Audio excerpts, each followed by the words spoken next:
beautiful soul, welcome back to my channel. This is Mecha Amer po Japan, Kabayan, Libra. This reading is for you. Tingnan natin ang iyong June 15 to 21. Maraming salamat muna sa mga subscriber, new subscriber, cross-watcher, at sa mga bagong pasok dyan. Welcome na welcome kayo sa bahay ni Ate Aimee. Salamat din sa nakakataba ng puso ninyong mga comments at sa mga nagpa-personal reading. Marami pong salamat. Kung gusto niyo na energy nyo lang talaga, ang gusto nyo makuha natin, all the details para sa personal reading ay nasa ibaba ng video na ito. This is a general reading, kunin mo lang sa'yo at itapon ang hindi naman sa'yo. Maaring ito is a vice versa, energy mo, energy ng person mo, energy ng malapit sa puso mo. Nangyayari, or mangyayari pala. Use your own intuition, lawakan natin ang ating isipan, energy reading tayo, ano man ang gender mo, ano man ang edad mo. If this is your energy, good, no? Tandaan nyo, kayo pa rin ang makapagpapabago ng inyong buhay. Wala sa card, no? Kayo pa rin ang magbabago nito. Meron tayong Gemini, Libra, Virgo, Cancer. Yan. Okay, ang nakita ko sa'yo dito, magkakaroon ka ng mga reflection from the past, no? Siguro may mga magre-reflect sa'yo na magkakaroon ka ng mga feeling emotions, may mga sitwasyon na aalalahanin mo, may mga sitwasyon na malilito ka, may mga sitwasyon na unclear, maybe maaari magkaka-doubt ka, di ba? Sa sarili mo, sa ibang tao, or ano yan, may doubt ako nakikita. May mga sitwasyon na kawalan ng katiyakan. Yan, siguro may mga tatahakin ka na gusto mong gawin in life, decision making in life, yan. Maaring mahihirapan ka, no? Maaring nahanding yung sitwasyon na mag-aalinlangan ka doon. Yan, may mga pag-aalinlangan. Kasi iba naman sa inyo is maaring magkakaroon ng may pagpaparaya. Ako nakikita. May sitwasyon na magpaparaya kayo, may sitwasyon na maguguluhan kayo, may sitwasyon na ano ba tawag dito? May separation sa iba. Siguro sa iba sa inyo is gusto mo na umalis sa trabaho mo, o kaya gusto mo na umalis sa love life mo, diba? May mga separation ako nakikita. Baka mag-iisip ka o maghahanap ka na ng sariling path. O kaya naman, kung dalawa yung boyfriend mo, o dalawa yung girlfriend mo, o dalawa yung nangliligaw sa'yo, o ilan man yan, mukhang mahihirapan ka. Kailangan mo lang talaga mag-trust sa intuition mo dito, no? Kung saan mga aspeto ng buhay mo na yan. May mga tao naman ako nakikita na trustworthy dito, no? Sa nakita ko ito, may mga taong allies, friendship, ako na nakikita. Maaring may mga friendship na magkakahiwalay na kayo at baka mag-iiba na siya ng destiny, di ba? Mag-iiba na siya ng baryo, lugar, di ba? O mag-iibang bansa, maaring mga ganun. May mga stress, may mga pakiramdam mo is nervyos, ganyan. Then also, may mga tao na pipintasan ka or pipintasan mo. Andito rin yung sitwasyon na iba is, sana hindi kayo magkasakit or someone into your life is may sakit. No? So, nakita ko dito. Baka doon ka nag-worry, di ba? O kaya may mga magpag-worry din sa nakita ko na paring may manakawan o may mga mawalang bagay sa inyo. No? Losing something valuable o mga bagay, mahulugan ka, manakawan ka. Ingat na lang kayo, no? So, iba sa inyo, baka marami kayong daga. Iba sa inyo, may mga alaga kayong either hamster, aso, pusa. Ganyan. Tingnan natin na yung energy.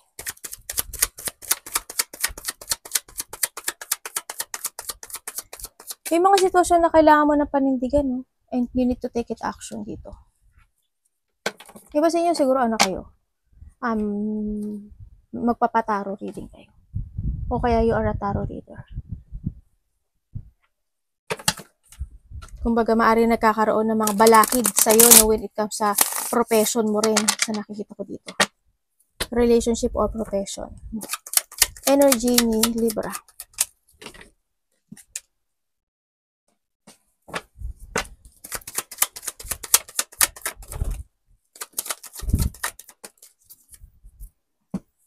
Tapos na kayo mag-asubi? Okay, ang energy mo is, okay, is a new beginning in life. Yun. Magkakaroon ka ng pagpapasya this time to end something into your life. O kaya may mga desisyonan ka na this time, ganyan. Maaring magta-travel ka, maaring maglilipat ka ng trabaho, o kaya mai-end ka sa buhay mo, yan, o kaya nandun ka sa sitwasyon mo na it's more on magre-revert ka, ganyan. May mga bagay na ayusin mo, pagpapasyahan mo, didesisyonan mo this time. Pero it's more on energy mo ngayon is a new life, new start, new beginning, or hindi pa man, need the ending, kasi may end cycle ako na nakikita sa'yo dito. May mga bagay na, syempre, you need to accept, di ba? Yan, nakikita ko dito. May mga bagay na kailangan mo na rin mag-ayos o mag-cleansing. Yan ang nakikita ko sa iyo dito. Yan ang energy mo. Baka iba sa inyo, thinking of something, new house, new place, ganyan. Iba sa inyo, trabaho. Yan. May paglipat din, baka may lilipat ng lugar, lilipat ng probinsya man yan, o trabaho man yan. Yung sa inyo, beginning happen in life. Kumbaga, merong manifestation ka na pwedeng makamit or makakamit mo na. Iba dito, ipapasok sa inyong money. Anong parating kay Libra?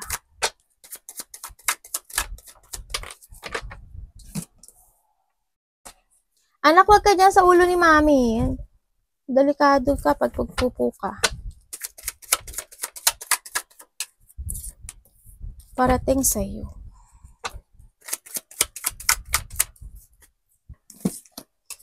Okay, parating sa'yo, may tao dito magsisikreto sa'yo.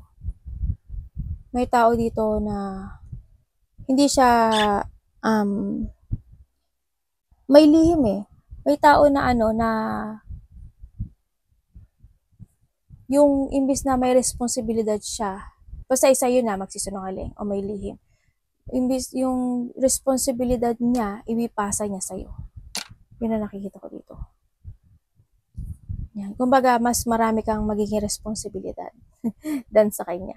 Halimbawa, 70, sa kanya 30 lang. Yung mga ganun. And then also, sa nakikita ko dito, ang parating sa'yo is, yun nga, is may tao dito magsisinungaling na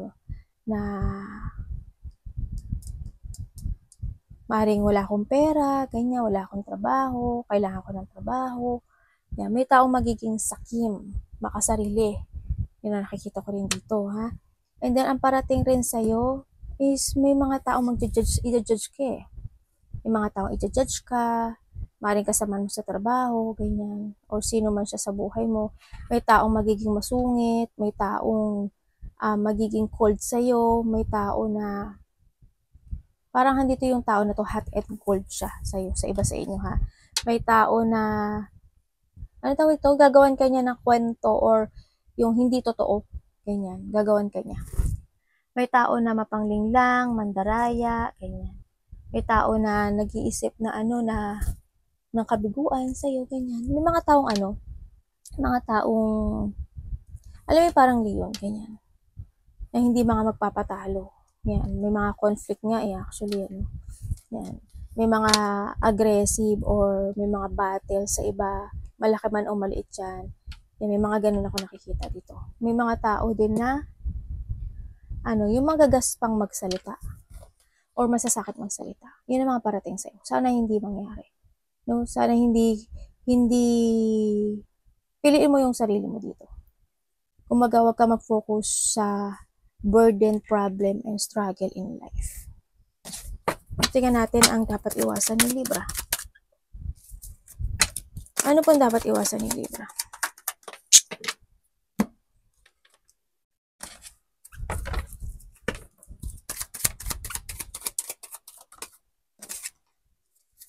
Okay.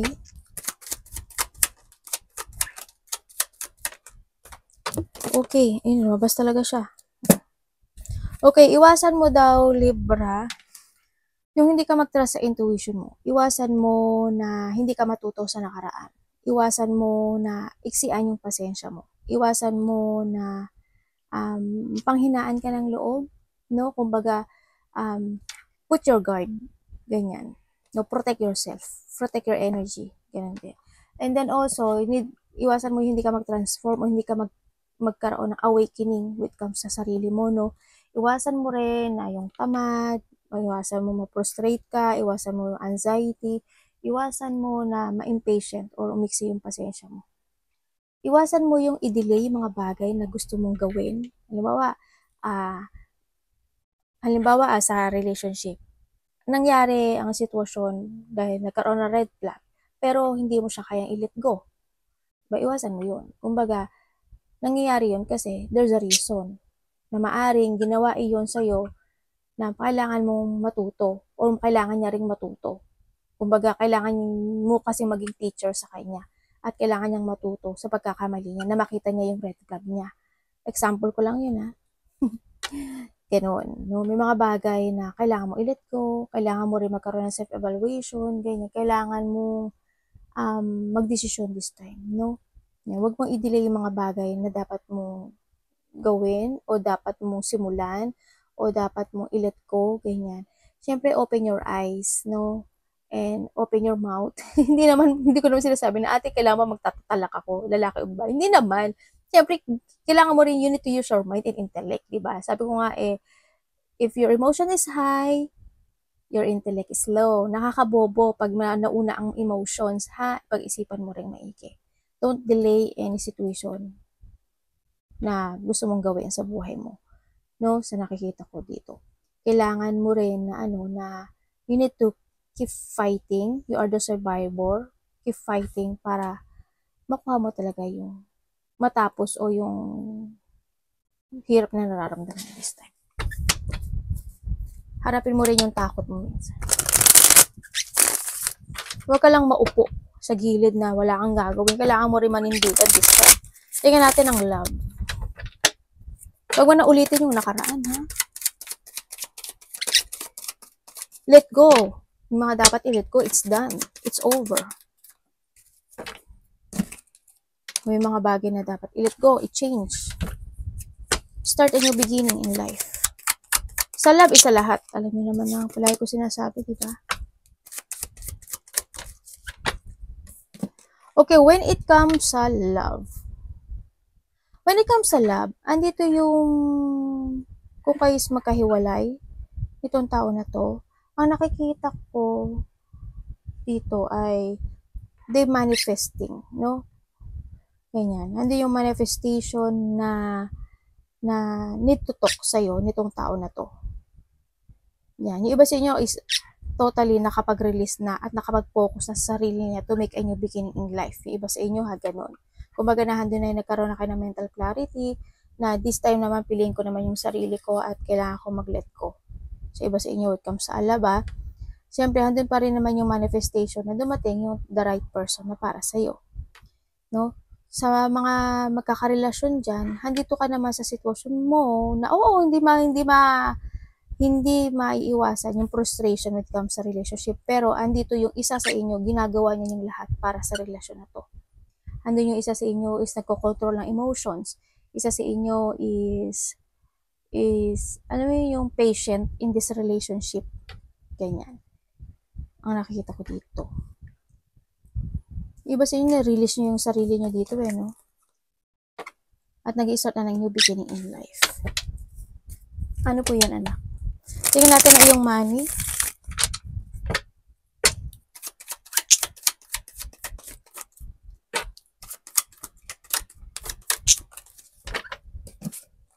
Money ni Libra.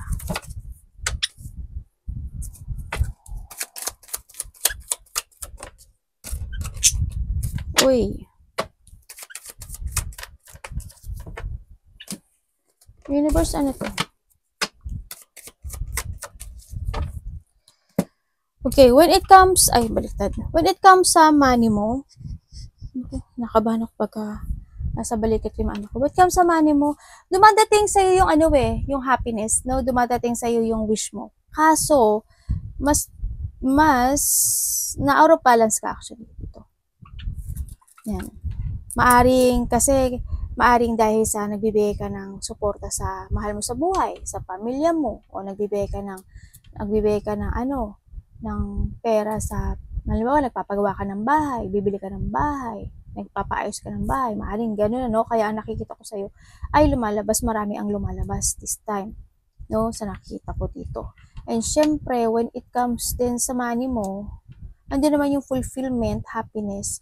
Yun nga lang din, tulad ng sabi ko kanina, may paglabas ng pera akong nakikita dito.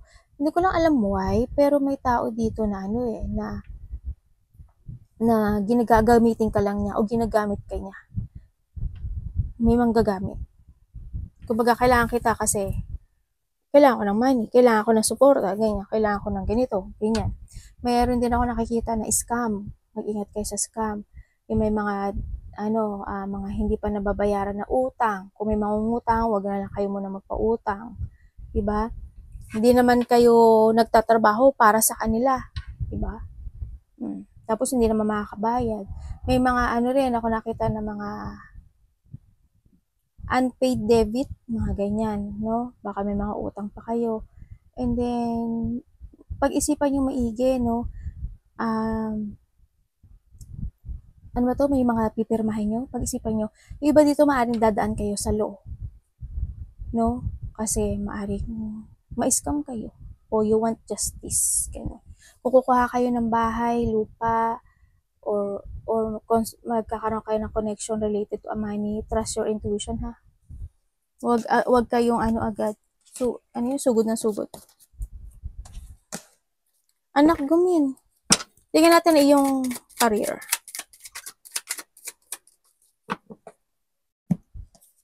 Career o trabaho. Abo na inaw na diyang. Abo na yung natawa sa kuha. Yung anak ko, di ba, andito ako. Andito siya. Kaya yung kamay ko nakaganon siya. Iniiwas ko yung bara sa ulo niya. Nasa ilalim siya ng kamay ko. Ay, sorry, di ba? Sabi ko sa'yo eh. Tumama nga yung ulo mo. Ano ba yun? Abo na yun. Abo na yun nakala. Career, trabaho. Okay, yung iba sa inyo, when it comes sa career, sa nakikita ko dito mukhang nasa abroad kayo. O kaya is gusto mo mag-abroad. Kaso andun yung loneliness, sa nakikita ko dito. Siguro, yung iba, namimiss nila yung mga mahal nila sa buhay, lalo na pag nasa ibang bansa kayo. Yun ang nakikita ko sa iyo dito, nagkakaroon ng reminiscing. No? Ganyan. Namimiss yung mga tao na nahiwalay sa kanila. Yung mga nasa abroad. Parang doon na nga gusto nyo iba dito, baka mag-travel kayo o gusto nyo umuwi ng probinsya, umuwi ng inyong bansa, mga ganun, no? You're feeling alone, feeling sad, no? Dito sa nakita ko dito. Kung kayo sa mas hindi kayo sa abroad, may you have a chance, no? Yun nga lang, kailangan nyo lang na lakasan yung loob nyo kasi talagang mahirap mag-abroad. Mahirap mag-ibang bansa, no? Sa nakita ko dito, andito yung mangungulila ka talaga sa una, no? Pero kailangan natin gawin o kailangan yung gawin. Kasi ito is alam ko naman na para sa pamilya nyo at para sa anak nyo at sa mga mahal nyo sa buhay. So, kung hindi naman kayo is nasa trabaho naman kayo dito, ang lungkot kasi nyo eh. Siguro may mga bagay o sitwasyon na feeling mo nag-iisa ka doon sa trabaho mo. There's a hardship situation when it comes sa career mo o sa trabaho mo. Feeling mo wala silang pakialam sa'yo. Feeling mo walang tumutulong sa'yo. O kaya feeling mo na parang may mga sariling silang siguro responsibilidad, mga ganun, di ba? Kumbaga, handito lang siguro may mga iilang tao lang din ang close mo, di ba? Hindi ganun Pero sometimes nahandun yung loneliness mo when it comes sa trabaho, sa nakita ko dito. Parang naghihintay ka na lang din ng kaganapan na magkaroon ng shifting o pagbabago sa trabaho mo. Pero iba dito is maaring kayo is umalis sa trabaho nyo at magsimula kayong muli. Tingnan natin advice.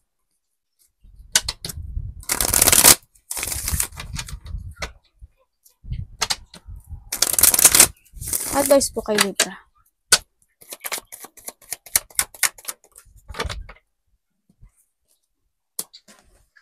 The Wheel of Fortune, oh. Aba. Advice mo kung magbabago yung buhay mo. Yung mga gusto mag-abroad dyan, oh. Kung wala kayo sa abroad, there's a chance.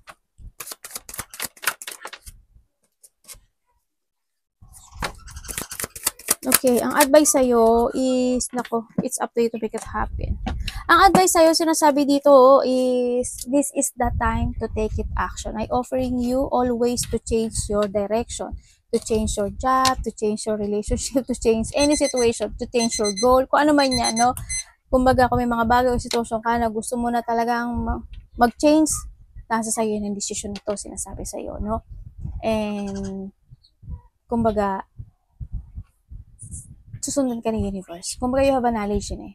You have a knowledge para mag-desisyon ng tama this time sa nakita ko dito. And take it action, trust your intuition, start a fresh start to change, to begin. And syempre, there's a hope na magaganap if you if you end something in your life and begin something, opportunity, nakita ko dito, magiging maganda. Ang nakikita ko ito, maging maganda yung ano mo.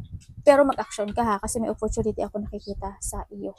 Iba dito is adventure or travel ang nakikita ko sa iyo. So, iba sa inyo is bagong trabaho, bagong love life, ganyan, bagong magkakaroon ng bagong direksyon sa buhay niyo. May isang sitwasyon na magtatapos sa iyo. Yun.